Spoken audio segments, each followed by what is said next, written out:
So this talk will be held by Colin. He is a researcher at System Security at the Northeastern University. He has a huge interest in security in mobile and embedded application. And as far as I can tell from the description, you are going to tell us about a new way to investigate on Android application running on the Dalvik virtual machine, right? Yeah, so thank you, Colin.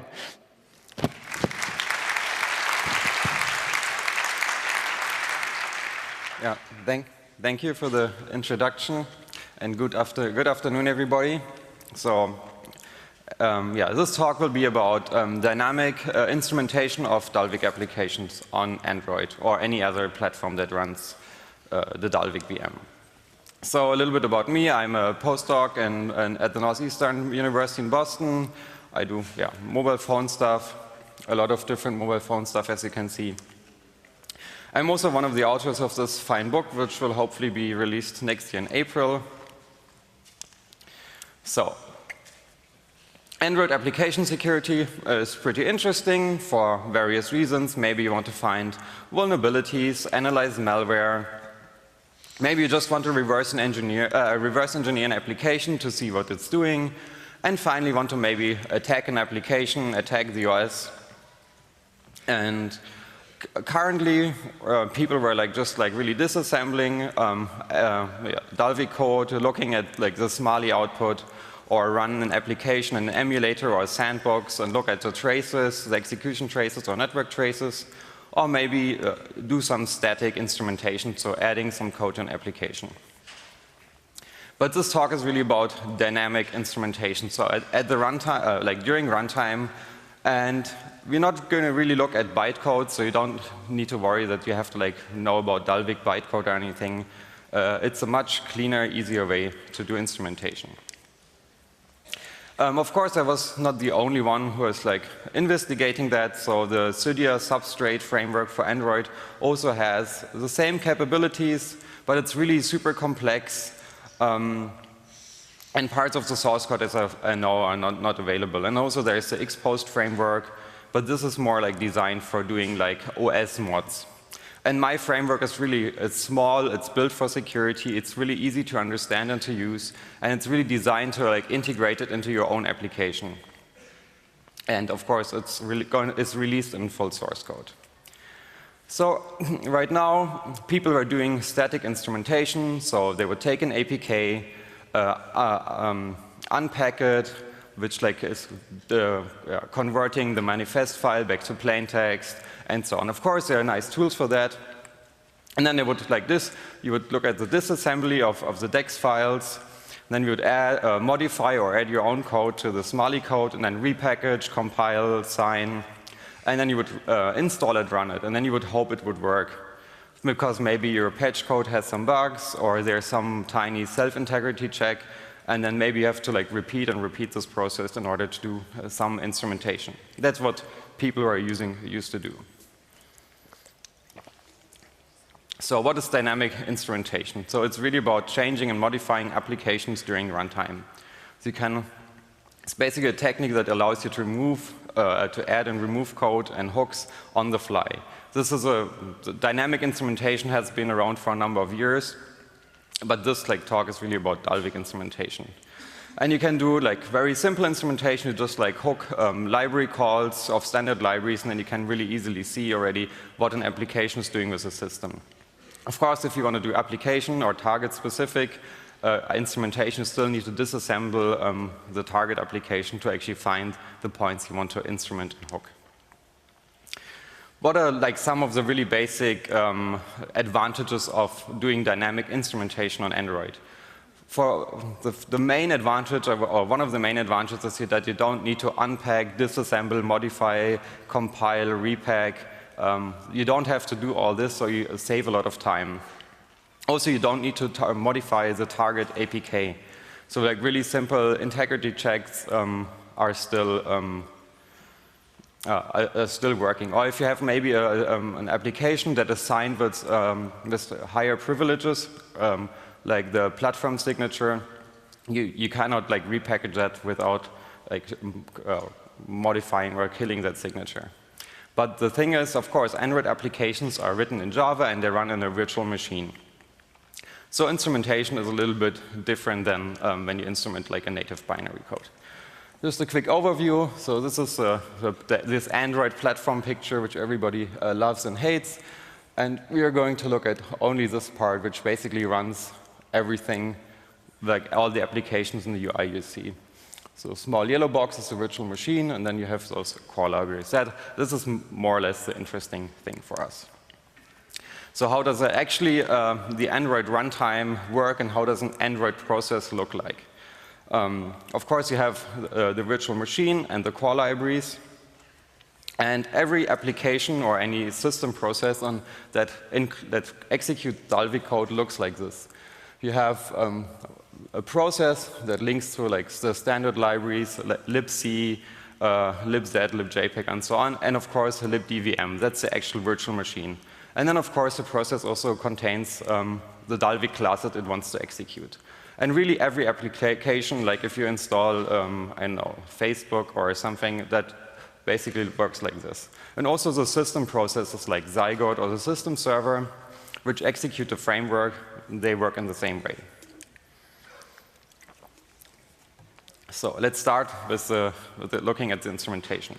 So the basic idea really of the instrumentation is we convert a Dalvik method to a native method, more specific to a JNI, to a Java native interface call.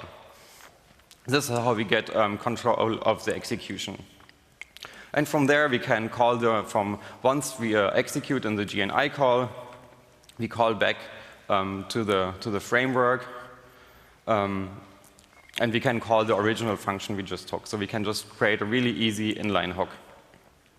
And the nice thing is, when our code executes in JNI, we are in the land of C, so all the Java protections, like private, protected, and so on, they don't exist for us. So we can access anything in that VM, which is really, really handy if you want to do instrumentation.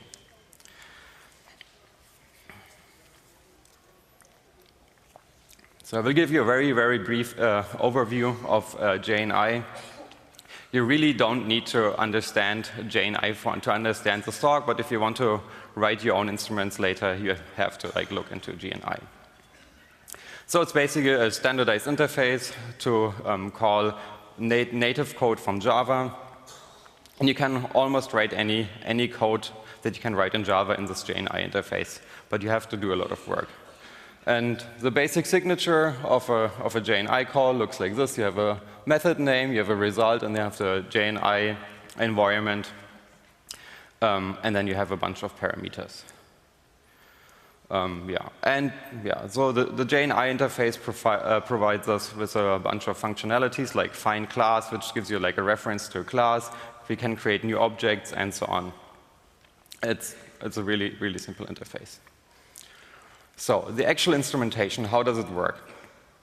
The actual instrumentation is based on injecting a shared object. So on Linux, this is just like a .so file into the running process.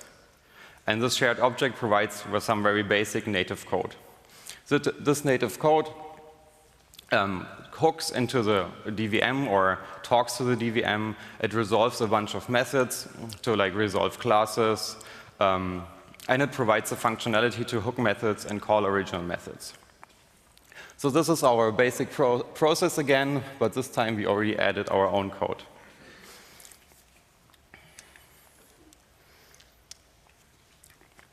So how does the hooking actually work? First, we need to find the loaded classes or references to loaded classes and methods. We find methods, classes and methods by just their fully qualified class name, and the method by the name and the method signature.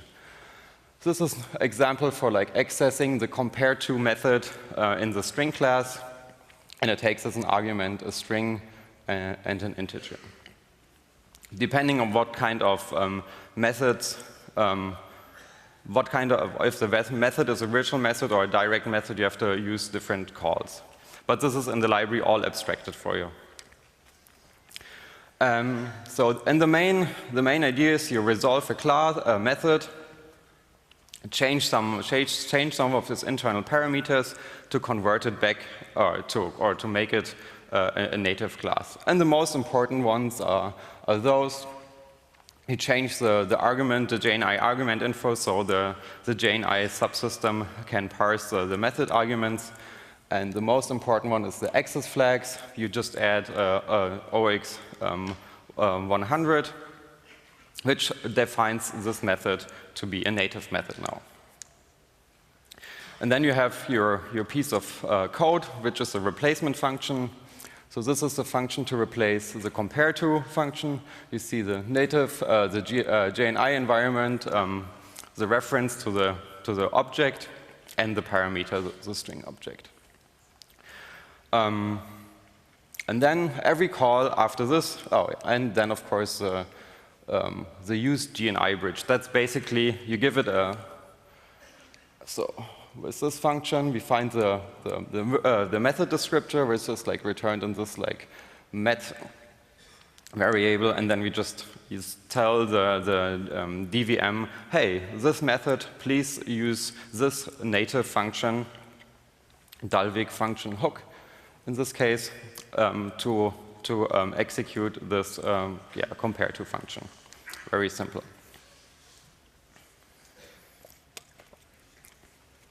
We need to modify a few settings of this method.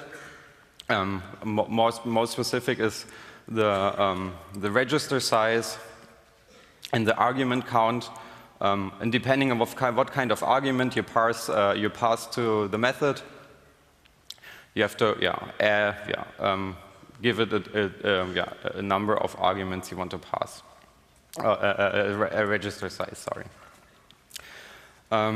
This is pretty well documented in the VM, and for example, this method takes it has in size of 2 because it takes one object as a parameter, and of course it's not a static method, so it has also this value, or like an instance parameter.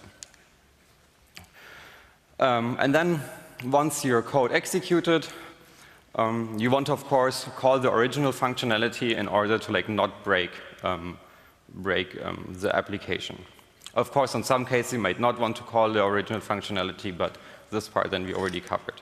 And to do this, you basically have to look up the method and the class again, revert the parameters, so all the parameters like the register size you have to store, then you revert it, and then you just like use one of the JNI functionalities in this call int method, pass the arguments back, and you get the original function to execute. This sounds, of course, like very complicated and cumbersome. You don't want to like write this by hand for every method. So I created this like really nice, easy to use libdalvik hook library. And what you basically do, you say, okay, I want to set up a hook. You pass it the name of the class, the method name, the method signature, the size of the registers, and a function pointer, which is a function that should hook. And then you just call hook, and that's it. From then on, this function will be used whenever this method in this class is being executed. And of course, we also have like a functionality to call the original function. So you just have to call this prepare call, use this call something method from the JNI interface. You get the result, and then you just like reinstall your hook. Since we're doing an inline hook, we always have to do this prepare call post call structure. But in the end effect, you will have like 3 lines of code every time. And if you simply just want to unhook something, you just call the prepare statement, and then in the library, I think I put in a macro which basically is unhook. So very, very easy to use. Okay, but how do we actually install a hook into the system or into an application? For this, I created this hijack tool, which is basically a port and some enhancements of a very simple Linux shared library injector. And the steps you have to do after you create your library, you push the library to a data local temp. if you want to also load additional DEX classes, which I'm going to tell you about in a few minutes, you also have to change the Stalvik cache directory to be worldwide writable. And then you also use the hijack tool, provides the PID of the target process and the full path to the library, and then you just run it, and that injects the library into the running process. And it really works for any Dalvik-based process on an Android system, so for your normal application, but also for Zygote and system server. So you can do modifications deep down in the core framework on your running device. Yeah. So, but sometimes you want to instrument applications very early, maybe before startup, in order to like see really everything what the application is doing. And in order to do this, we actually have to instrument or trace Zygote, and we have to do that because can you actually read that? Probably not. Anyway, so Zygote is like the base VM process on the system. So every time you like start a new application, like hit some icon on the application launcher, the activity manager sends a message to Zygote, and Zygote like forks a new process, specializes to that by loading the specific classes, and then like you have a new process that like runs your application. And in order to hijack or inject your own code during that startup process, instead of tracing or instead of binding to the PID of the target process, which doesn't exist at that time, we just supply the PID of Zygote, give again the path to the library, and add this special string, which is the full class name of the application. That has to like match to the main activity that is launched. Which is very easy. So normally when you start the process for the first time, you can just like run PS and then you see the class name, or you have to look in the manifest file. And yeah, so you just run this command, then you can either manually press on the button to launch your target application, and before the actual application code is executed, the library is injected into the process, and you can start instrumenting. Yeah, so some special features. So you also actually for this you also have to add the -z switch, and then yeah, the S is really just the full class name. If you do stuff on like really old Android devices, you also have to add the -m switch to disable calling of mprotect, and then you can like get some more output from the hijack tool by just adding more debug level. So let's take a look at how actually the instrumentation code flow works. So we have some application and some method in it. If we like hook it, the application will go down and your hook will be executed. And yeah, your hook might or might not then go down and call the original function, and then apparently at some point return the execution back to the main application. So very, very simple. And if you just want to like look at what an application is doing, you can build like a very simple proxy, which is really, take the parameters, maybe log them, call the original function, and return. So with this technique, you can already do some lightweight monitoring and reversing. So maybe you have an application which is like somehow obfuscated. Maybe there is like some string encryption, or maybe some reflection to do more obfuscation. And so I created a small tool or a small demo library, which is called String Monitor, where I just hook into various string classes, like string buffer, toString, comparison functions are always interesting because applications might use it. That's like control flow changing operations. That's like the interesting points in the application. And then there are a bunch of string classes, and then of course like get method, which is like used in part of reflection, so you can see actually what methods are being used. Very, very simple demo. Yeah, I have something later on that too. You can just continue, and if you say, hey, if you don't call the original code, you can also do some other stuff. And one very interesting thing for me was just disable digital signature verification. And this is really used for all kinds of different things. And this is a really, really easy hack. You can just take this Java signature verify method, overwrite it, replace it with this 1 line, 2 line of C code, which just returns 1. And if you load it into the application, that application will think all the signature it's going to check are valid. And yeah, you can do amazing things already with that capability. So these are where these two things where you just either monitor stuff or really disable some checks. It's that's only the beginning. If you want to do more sophisticated instrumentation stuff, you already, of course, want to write more code. And writing all this code that interacts with Android application in the Android framework, you really want to do that in Java. And don't want to write everything in C, G, and I. So I added small functionality, which just loads an additional class into the process. And actually all this functionality again was available in the DVM, and just added some nice wrappers around it. So what you basically can do, you can just write your Android code in Java, compile it with even just Eclipse, and then you can just take your classes.dex file, throw it onto the device, and then you can just load it. You have to give it the dex file, and of course tell the DVM which class to load from that dex file. Yeah, and when we want to load additional classes, the flow of the application or the flow of the instrumentation looks like that. In the first step, we have the benign process. In the second step, we load our native code, which then calls to the DVM and can hook stuff. And this code can also load a class and call methods of this class.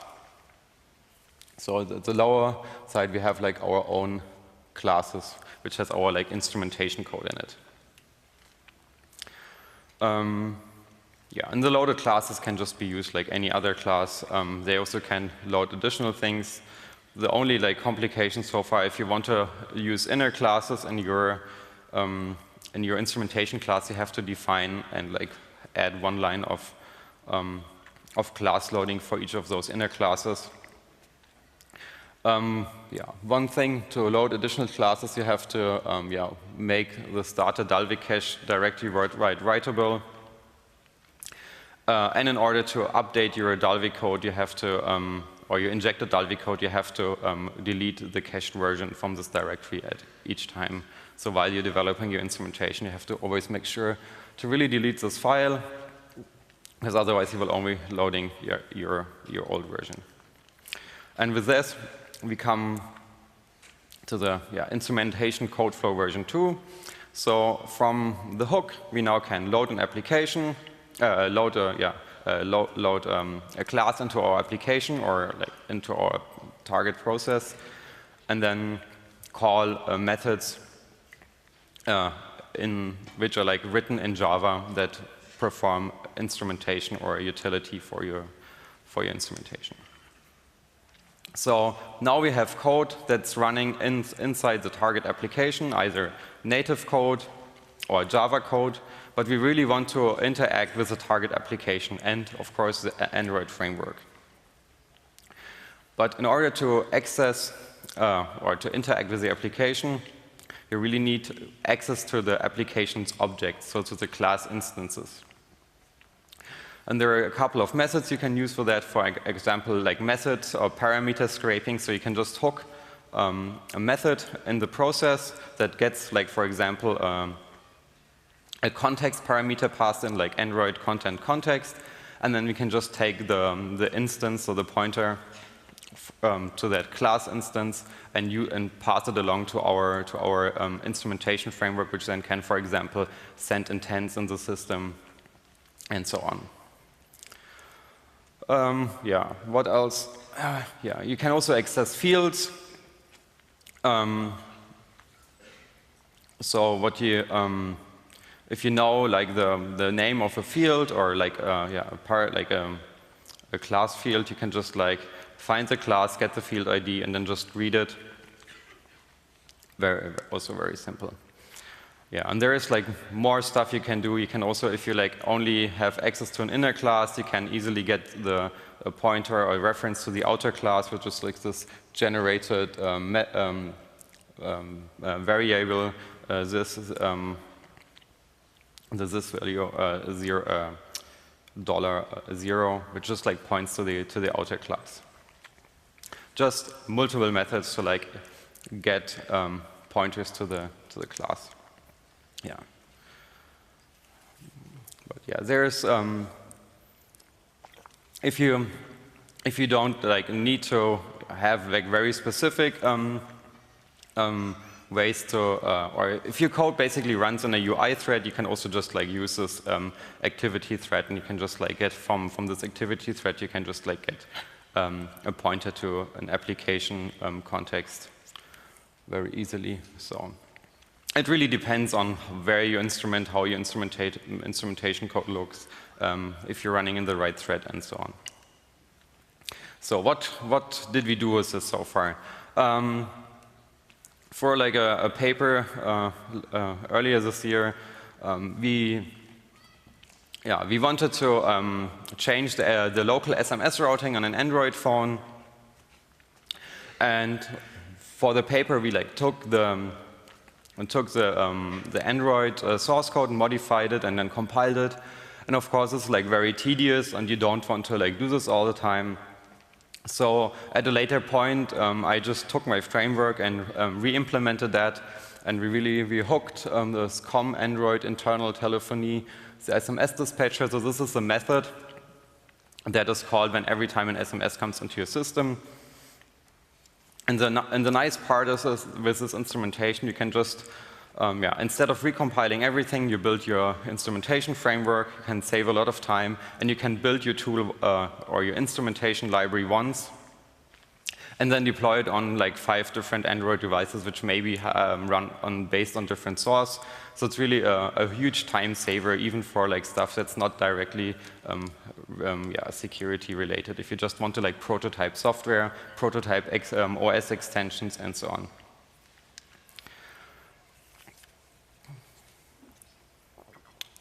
Yeah, and whenever you like dig around other applications and maybe want to look at classes, like what are the methods, what are the method parameters, what are the internal values, variables, and so on, you can use like some functionality from the DVM, this class dumping, and just like say, hey, what's actually inside this class? And again, I just for an example, I just use the string class. You can see all the different methods.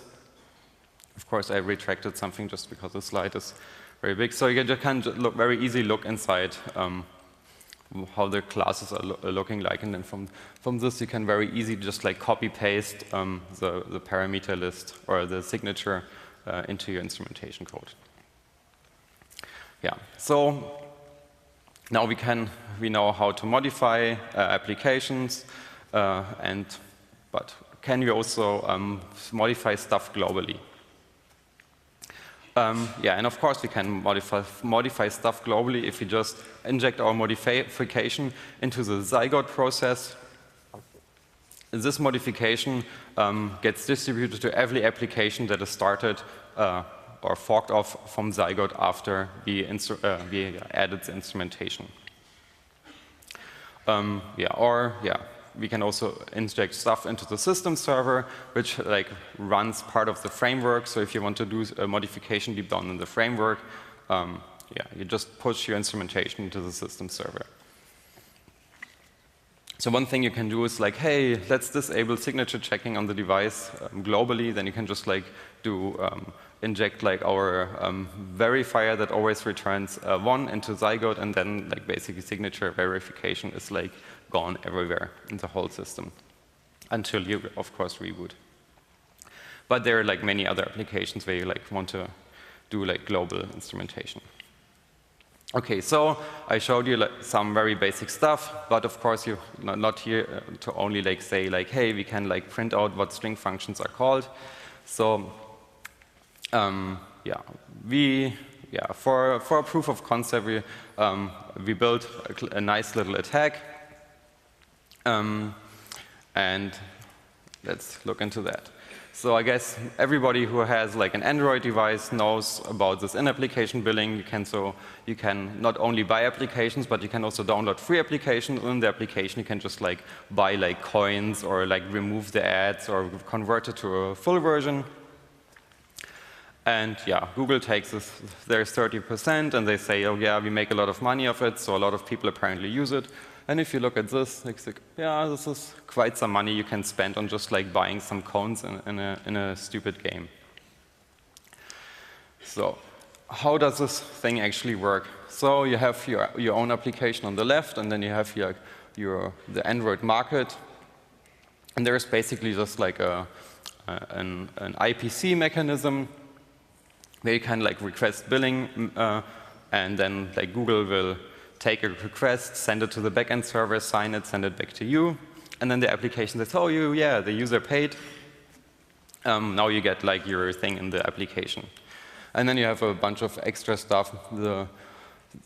Some applications like will use like a backend server, and they actually should use a backend server, as you will see in a second. So the goal was, hey, can we trick this payment thing, the payment, to actually get free content, unlock full versions, get some coins. And of course, people have done that. People have modified the application, for example, to like just skip the payment and just give you whatever like you're selecting in the buy screen. Or you can very invasively like modify the market application, but this breaks a lot. And of course, every time something updates, all the stuff has to be redone. And you really don't want to like screw with the market application of your device. So what do we use? Of course, we use our dynamic instrumentation tool. And the nice thing, you can build this attack which you can start and stop on demand. So if you say, okay, I want to play this game, I want to get some coins, you just like start it, play the game, and then after which we can like really stop it. And the nice thing is we never actually have to look at how an application works. The attack is completely transparent towards the application. So if the application is updated, we don't even care. Of course, if like there's really, really specific changes in the market API, of course, then you have to adapt. But really the key point is, you don't have to touch individual applications to attack them. You install your tool, and everything that uses that API is owned. So now we're coming back to the signature verification. So because normally after something is bought, you get some information which is signed by Google. And in your application, you check, hey, is this thing is a signature good? And if it's good, you say, okay, this item is bought. Here you can have it. Of course, we can just override that, and then the signature part is gone. And then we just have to instrument some API here, which is basically only one call. So instrument this one call in this application, or in the market application, and bing, you get free stuff. And everybody likes a good demo, but I only have a video. So it's only 4 minutes. So let's start this application first. For the ones who don't know how the payment works, just a quick run through to the payment. I guess everybody knows this game.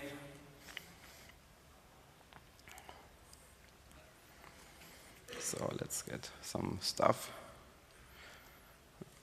So of course we want to buy something. And you see, okay, buy this.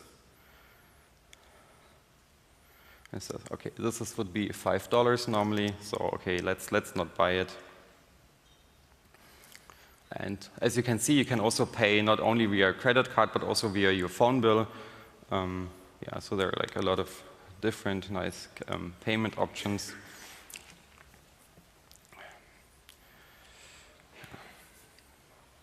Yeah. It's just like to show a bunch of games and how much they charge. $30. Yeah. So, okay, let's start our tool. Of course, for all the instrumentation stuff, you need to have like root on your device.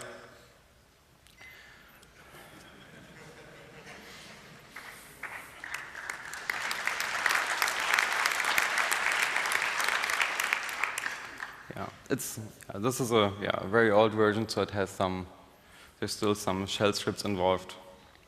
So now let's go back to the game and see what's happening.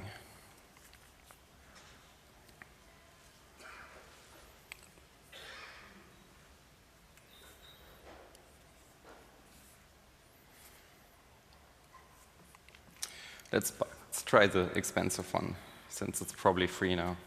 $20. Now we go back, and you see, oops.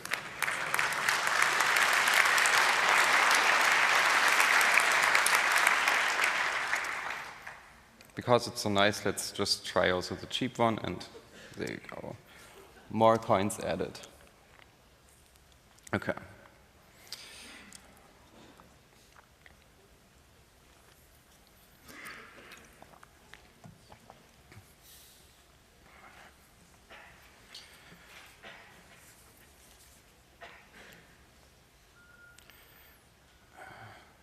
Let's buy something here.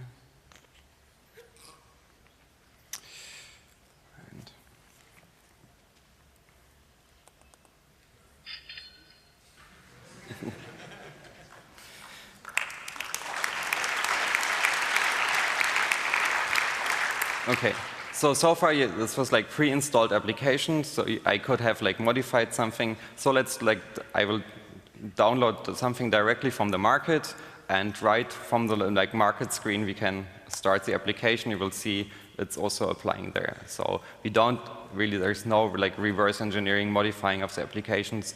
Let's go to the market. Let's install this thing.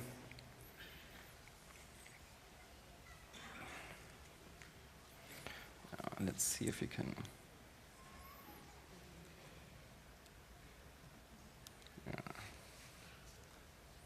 Okay. The screen will flip because of the specific game. It's like not the perfect choice, but so let's get some coins. You can see. Let's go back. You have to go back multiple times because you need to get back to the game. And cha-ching.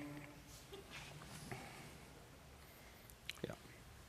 So, freshly installed from the market. So.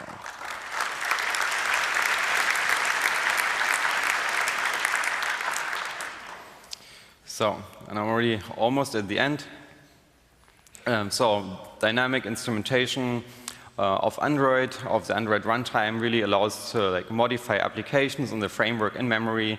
You don't break any signatures. It's really, your instrumentation tools are really portable across devices. The GNI trick is actually super stable because it's not a hack. That's just like how the GNI interface on Android works. So far, we can only replace complete functions, so we don't modify bytecode yet.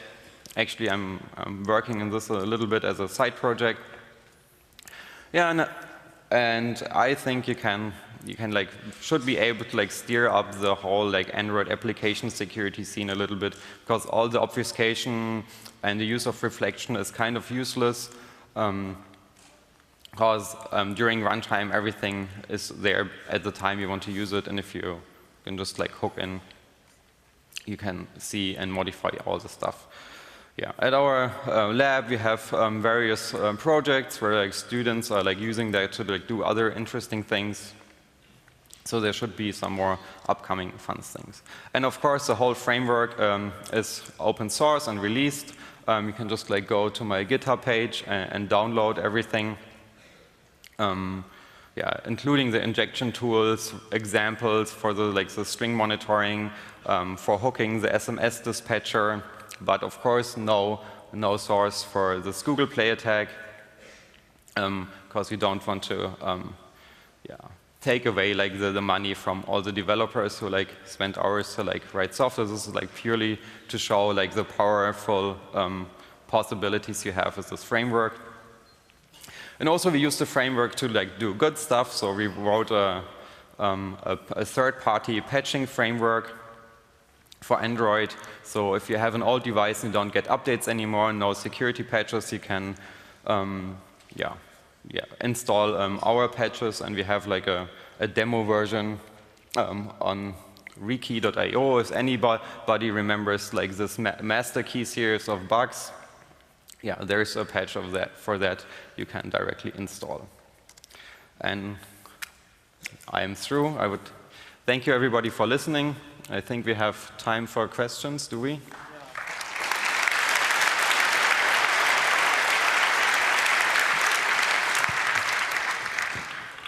Let's go. A question for microphone number 4, sorry. Colin, here. Have you checked your software against antivirus software? No, not yet. Okay. You mean like instrumenting antivirus software, or? Well, no. Well, antivirus software claims that your software is not good software. We haven't released any of the instrumentation tools directly, so that's just really, the tools is like really for you yourself to like build tools and then distribute them. I don't have like a tool like in the store which I can check against it. Okay. So. Yeah, number 1. So recently there has this Android runtime been introduced, which is, as I understood it, they compile the stuff now to a more low-level code and execute it natively. Do you have any research in the RT, in the Android runtime, which is now rolling out, or is it really only Dalvik VM? So, because you only talked about Dalvik now, and I guess ART is the future, so what about So I haven't looked into the ART stuff yet, but ART basically just is ahead of time compilation, so they compile the Dalvik code to native code. I think last year I did a talk about like how to instrument native code on Android, so you could use that. But if you just like want to get stuff out of like some application, you can still just change between Dalvik and ART. And as a resource vehicle, which just like tools mostly are, you can just like not switch to ART for now and use that. But yeah, I haven't looked into ART at all. But a good point. Thanks. Thanks, Colin, for the nice talk. Is there any difference between hooking some custom code to a normal app or and a background service or something? Oh no. So you can just hook any, like if there's a service, if a service is running in its own process or like inside another process, you can hook everything. So we hook the system framework, so just like system_server process, or yeah, you basically can. So far, we didn't have any problems to hook something. Sometimes you really have to be careful with like threading, of course, because if your code executes in the wrong thread, yeah, you will crash it probably. But so far, we could like in place hooks like everywhere. Especially like the string monitoring stuff is very simple, and you can just like really just like install it in any or inject it into any application and. I have one more question. When you want to hook something system-wide, you need to hook it on a Zigoti process. So is there any self-check in the Zigoti process that it has some changed execution flow or something in it or not? Oh, so far there's nothing like that. Of course, if you have like one of the like newer devices with like SE Linux and everything, you have to switch off a lot of like system security settings in order to like use the instrumentation or to even like run code with root privileges. But my code works under the prefix that you rooted your device and have full control. Because of course, if the system prevents you from working with other processes, and the library injection works via ptrace, so if ptrace is disabled, of course, you cannot do the injection. So will your code work on Android KitKat 4.4? Because it's a bit hard to get a root. Yeah, of course, it should work on any device that runs Dalvik when you have root privileges. So I'm not like really in the business of like rooting phones. There are like a lot of other people which like have made that their primary hobby, but it's not mine. Thank you.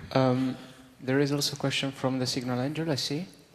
Yeah, regarding the backend server for the in-app payment, there is the question, what are the pros and cons to use one? So if you don't use a backend for your own application for payment, then your application can be with like an attack similar to ours. You can like get everything for free. Basically, what you have to do, you have to take the signature or the signed data you get from the Play Store application and send that to your backend server, do the signature verification there, and send the answer back. Because now you could also still modify the application to check, to like disable the signature or the response, like fake a positive response from the server. But for that you have to like disassemble the application, understand how the application works, and that's way more work.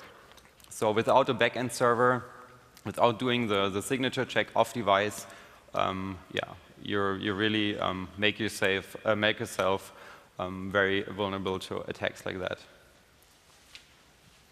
Yeah, so I think that's pretty much it. Thank you very much, Colin.